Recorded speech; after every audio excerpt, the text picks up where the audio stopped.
Have you ever thought about like how much information we get hit with constantly? Yeah, it's kind of crazy when you actually stop to think about it.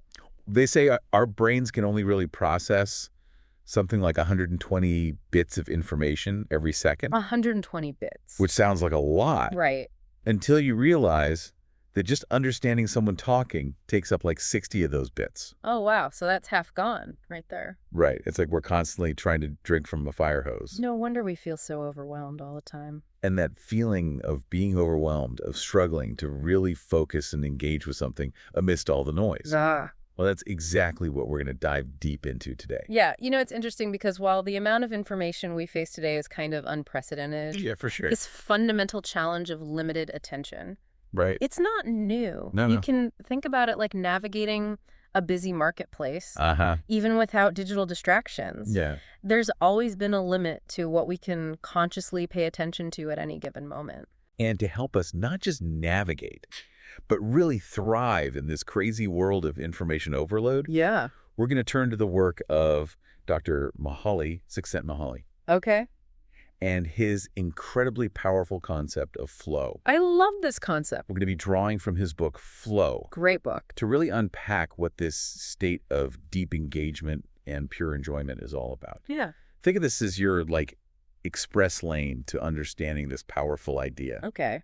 without having to read through tons of dense academic writing. Perfect. Our mission today is to give you the tools to actually experience more of these flow moments in your own life, I love it. especially if you're someone who's always learning and looking for new information. And that's our learner persona, right? Exactly. So Yeah. thinking about you, the learner, Yeah. someone who's probably juggling a lot of different things and really values efficient learning. Right. Understanding flow is super valuable for you. It's not just about surviving the daily information dump, Yeah. but about finding a deeper, more satisfying way to engage with the stuff that really matters to you. Absolutely. So let's back up a bit. Where did this idea of flow even come from? Yeah. I mean, it's not like Csikszentmihalyi just woke up one day and had this epiphany, right? No, not at all. His work really took shape in the mid-20th century. Okay. And at that time, psychology was kind of dominated by two main schools of thought. Okay, I'm listening. You had behaviorism, which was all about studying observable behaviors. Right. And then you had psychoanalysis, which was really focused on the unconscious mind. Okay. And while Csikszentmihalyi recognized the value of both of those approaches, Sure. he felt like they didn't fully grasp the richness and complexity of what it means to be human, Okay. especially those moments of intense joy and engagement. So he was looking for something a little more well-rounded. Exactly. Yeah. He really wanted to bridge this gap that he saw between the more like humanistic, Yeah. visionary way of thinking he experienced growing up in Europe. Right. And the very empirical, data-driven methods that were so popular in American psychology. Some. He was trying to create a more complete picture of what truly makes life worth living. And that's what led him to this concept of flow. It was a big part of it, his aha moment, if you will. How did that happen? Like, what was the spark? Well, the funny thing is that the theory of flow wasn't born in some sterile lab. Right. It came from observing people who seemed to be living genuinely fulfilling lives. Interesting. Csikszentmihalyi started studying these experts across a bunch of different fields. Okay. Artists who would get totally absorbed in their creative work, Uh-huh. athletes performing at their peak, Right. musicians who were completely lost in their music, Yeah. chess grandmasters super focused on their next move, Makes sense. even surgeons in the middle of really complex operations. Okay. He was struck by how they described their most fulfilling moments. Yeah. They all talked about this feeling of being so engrossed in what they were doing that everything else just faded away. Time would seem to distort. Right. Self-consciousness would disappear. Yeah. They were driven by the pure joy of the activity itself. Like external rewards or worries just didn't matter in those moments. That makes sense. And this shared experience became the foundation of what we now call the theory of flow. Doing something purely for the love of it. Exactly. I can see how that would be a powerful experience. But how did he go from these observations to a more scientific theory? Yeah, it's a good question. It brings up this idea of what fuels these kinds of experiences. Okay. And Csikszentmihalyi introduced this concept of attention Okay. as a form of psychic energy. Psychic energy. And it's interesting because even Freud, in some of his earlier writings, Yeah. he touched on a similar idea. suggesting that this mental energy wasn't just tied to our primal urges, but also our capacity to focus. So it's not like we have a literal energy bar in our brains that depletes. Not exactly, no. Okay, good, because I was getting worried there for a second. It's more like, think of it as the mental bandwidth you have at any given moment. Okay. Just like your computer has limited processing power. Right. So does your brain. Okay, that's a good analogy. And researchers like Bene, who studied attention in children, Dawkins Kahneman. Oh, the two systems of thinking guy. Exactly. Yeah. He was all about the effortful nature of focused attention. Okay. And Keeley. Okay. They had already established that we have finite attentional resources. Makes sense. And Csikszentmihalyi built on this idea, arguing that this limited psychic energy is what we use to engage with the world and create our conscious experience. So it's all about how we choose to spend that mental energy. Precisely. William James put it beautifully when he said, "My experience is what I agree to attend to." I like that quote. Only the things we choose to focus on really shape our thoughts and feelings and ultimately our reality. So it begs the question, what makes us choose to focus on one thing over another? That is the million-dollar question, isn't it? Okay, so if flow is the state of super focused attention, Yeah. what happens when our attention is not well directed? Well, it's kind of the opposite, right? Okay. Csikszentmihalyi compared this laser focus of flow to the scattered attention you often see in conditions like schizophrenia. Really? He talked about over-inclusion. What's that? It's where the boundaries of your attention become blurry, Oh. making it really hard to filter out distractions. Like, imagine trying to listen to one conversation in a crowded room where every little noise, every other conversation is just as loud and intrusive. Ooh, that sounds unpleasant. It is. And that gives you a sense of what it's like to have those blurry attentional boundaries. So your attention is just all over the place. Yeah. And he linked this to our ability to feel joy. Exactly. Clinicians had noticed that this fragmented way of thinking was often tied to anhedonia. Anhedonia. Which is basically the inability to experience pleasure. Oh, wow. So this suggests that the focused attention we see in flow and the scattered attention in some forms of mental illness might exist on a spectrum. Okay, that's fascinating. Yeah. So how did Csikszentmihalyi actually go about studying these subjective experiences in everyday life? It's a challenge, right? You can't just ask someone, "Hey, were you in flow yesterday?"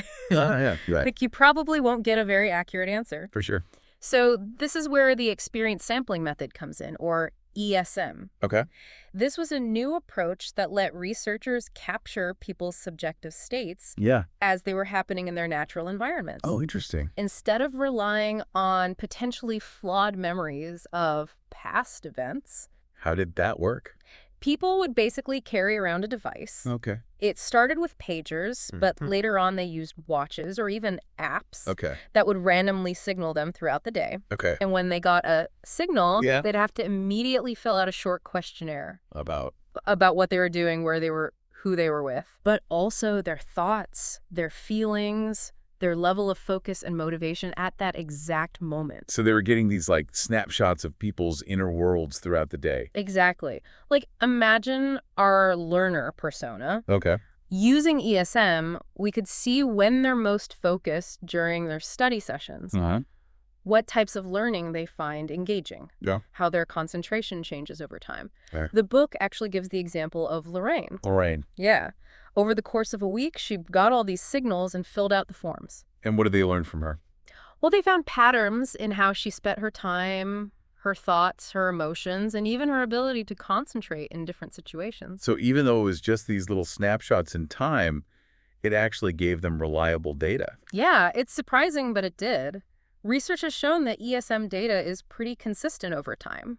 When you compare self-reports from the beginning and end of a study week, you see strong correlations in people's average mood and other states. Interesting. And even over longer periods, like weeks or years, these patterns tend to hold up pretty well. So our moment-to-moment experiences might change. Right. But there are these underlying patterns in how we experience life. Exactly. And what were these experience sampling forms like? What kinds of questions did they ask? They had a mix of open-ended questions like, what were you doing right before you were signaled? Okay. Or what were you thinking about? Makes sense. And then they had more structured questions using Likert scales. Okay. where people would rate their experience on a scale like from 1 to 10. Okay. These scales would measure things like their affect, so how happy, sad, or anxious they were feeling. Yep. Their level of activation, so how alert or passive they felt. Got it. Their cognitive efficiency, so how well they could concentrate and how clear their thoughts were. Yeah. Their sense of self-consciousness and their motivation. Okay. Like how much they wanted to be doing what they were doing. Right. How much control they felt they had, and how involved they were in the task. The goal was to get a complete picture of both the external situation and their internal experience at that exact moment. So they gathered all this data about people's daily lives. Yeah. What did they find out about those flow activities? What makes them so enjoyable? This is where the magic happens.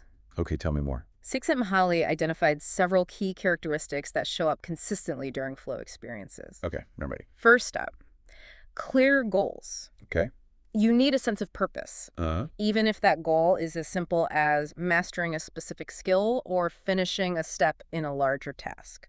So for our learner, maybe that means setting a clear objective for their study session. Exactly. If you don't know what you're trying to achieve, it's hard to stay engaged. Makes sense. What else? So then you need immediate feedback. Okay. So you can track your progress as you go. Okay, I see. Like learning an instrument, you hear the notes instantly. Mm-hmm. Or when you're coding, you immediately see if your code works or not. This constant feedback loop is crucial. It helps you adjust and stay engaged. So it's this back and forth that keeps you in the zone. Precisely. And then we have the most important element, the balance between challenges and skills. Okay. This is where flow truly flourishes. The activity needs to be challenging enough to push you outside your comfort zone, Okay. but not so hard that you get overwhelmed and frustrated. So it's a delicate balance. It is. And on the flip side, it can't be so easy that you get bored. And he actually visualized this, didn't he, with those different channels of experience based on the challenge skill ratio. Yeah, he did. Imagine a simple grid. Okay, I'm picturing it. One side represents the challenge level from low to high. The other side is your skill level also from low to high. Got it. When you're in the top right corner, high challenge, high skill, that's the flow channel. Okay. But if the challenge is high and your skills are low, you're likely to feel anxious. Yeah, I've been there. And if the challenge is low but your skills are high, you're probably going to be bored. And there are other states too, like arousal when challenges are high and skills are average. Yeah. Control when challenge is average and skills are high. Gotcha. Relaxation with low challenge and average skills. Okay. Apathy when both are low. Makes sense. And worry with average challenge and low skill. Wow, that's a pretty comprehensive map. It is. And for you, the learner, Yeah. if you're feeling swamped by a new topic, so high challenge, low skill, try breaking it down into smaller, more manageable pieces. Good advice. And if you're bored with something you already know well, so low challenge, high skill, Right. try pushing yourself further.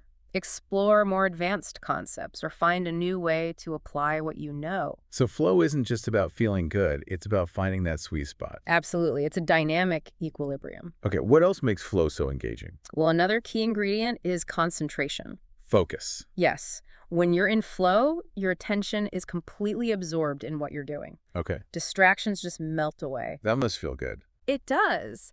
And this intense focus often leads to this feeling of merging action and awareness. What do you mean by that? You become so present in the moment that there's no room for self-conscious thoughts or worries.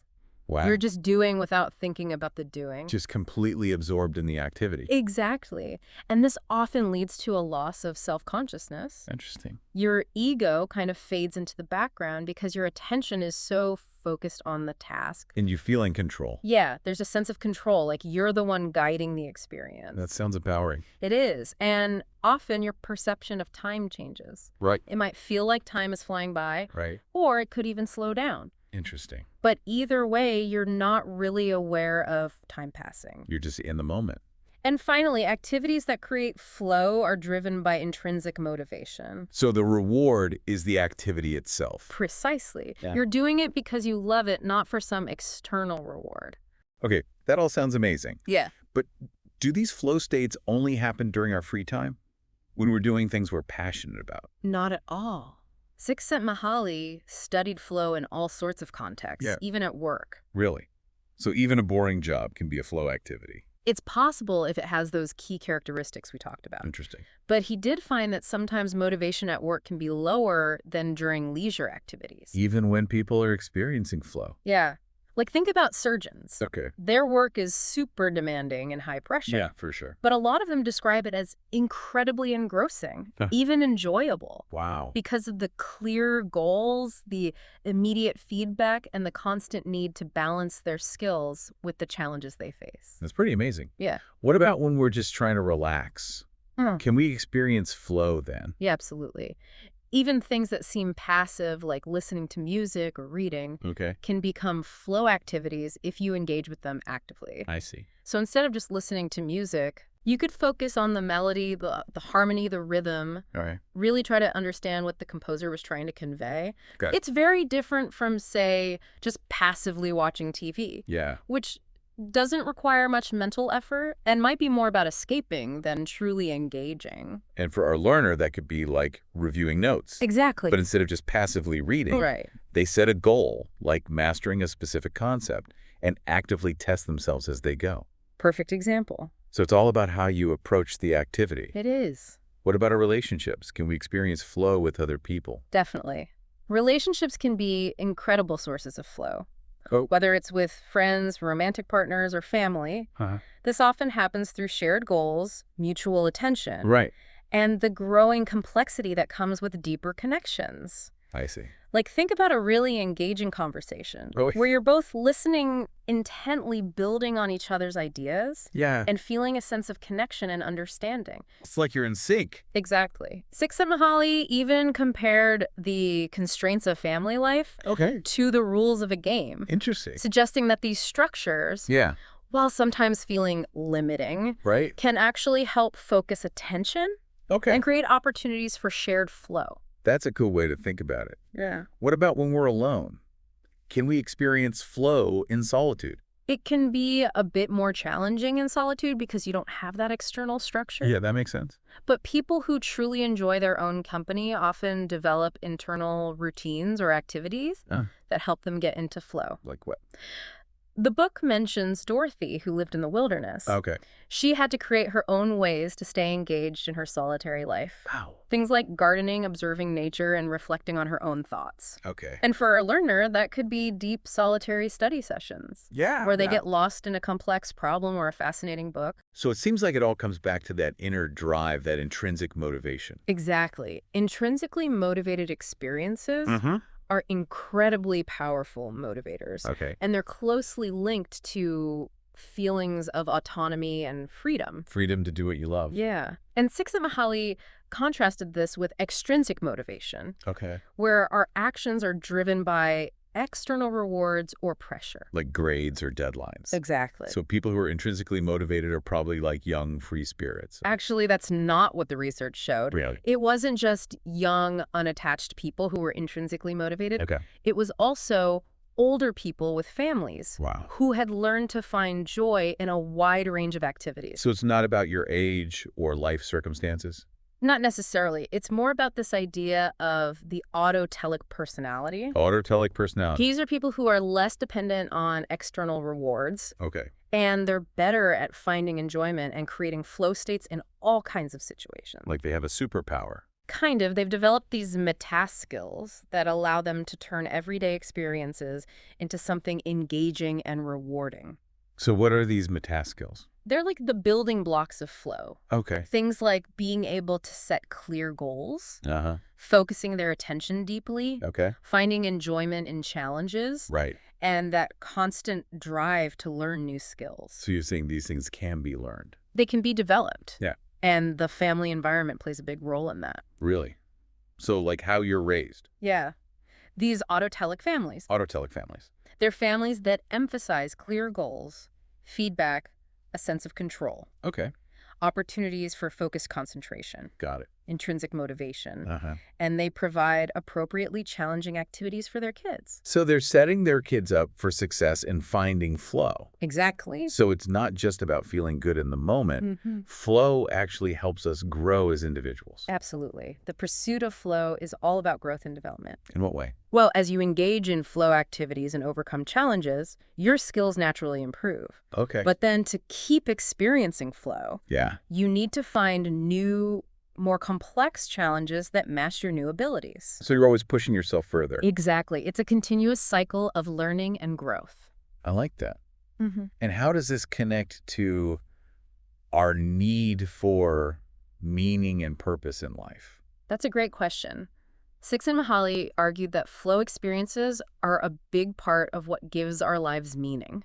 Right. These individual flow activities, they can become part of bigger goals and life narratives, giving us a sense of direction and significance. So it's not just about those individual moments of flow. No, it's about how those moments fit into the larger picture. And how do they fit? Well, he even explored different ways people tend to order their ultimate goals. Okay. From those driven by sensory pleasure to those driven by intellectual pursuits and those driven by idealistic principles and a desire to contribute to something larger than themselves. So it all comes back to that idea of living a meaningful life. It does.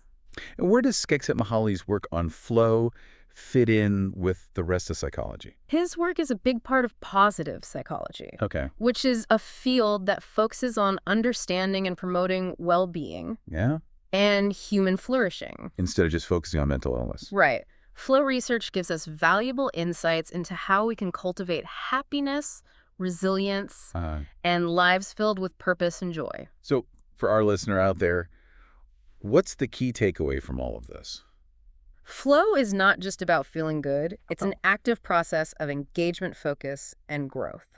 And you have the power to create more flow in your life. How? By paying attention to that balance between challenges and skills. Actively seek out those situations where you're being challenged, but still feel capable and in control. That makes sense. So as you think about all this, here's a final thought. When you actively seek out those flow experiences, are you actually shaping your own evolution? Interesting question. Are you choosing to direct your mental energy towards things that are not only enjoyable, but also enriching and help you grow? Are you moving from passively consuming information to actively creating a more meaningful life? It's a powerful idea. Just think about something you really love, to do something that truly captivates you. What is it about that activity that creates that sense of flow? I love that question. And if you're curious to learn more about all this, I highly recommend checking out Csikszentmihalyi's book, Flow. Great recommendation. It's a fantastic resource for anyone who wants to understand and cultivate more flow in their life. Awesome. And who wouldn't want that? That's a great point.